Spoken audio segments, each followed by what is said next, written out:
gising, di pa pwedeng matulog. Kailangan kong umangat, di pwedeng mahulog.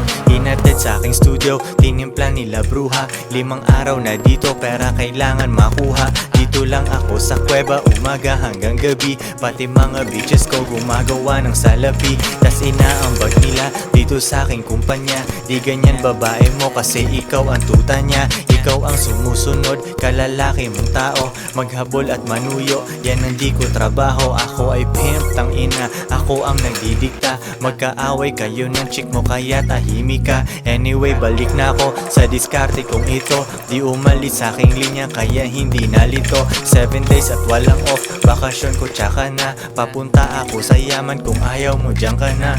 Pera, money, kwarta sa utak, puso't bulsa. Kung walang tutulong sa akin, kukuhain mag-isa. Kung ayaw mong sumunod, di dun ka sa iba. Bitch, ano ba ang akala mo? Hahabulin kita, no.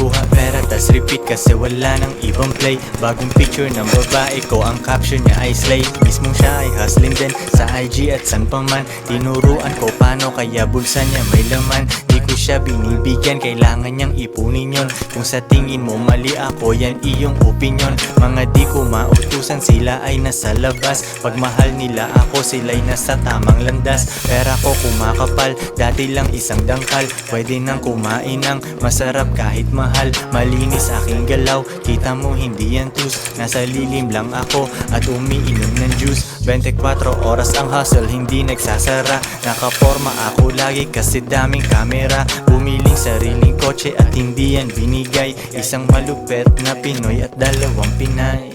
Pera, money, kwarta sa utak, puso't bulsa. Kung walang tutulong sa akin, kukuhain mag-isa. Kung ayaw mo sumunod, di dun ka sa iba. Bitch, ano ba ang akala mo? Hahabulin kita, no.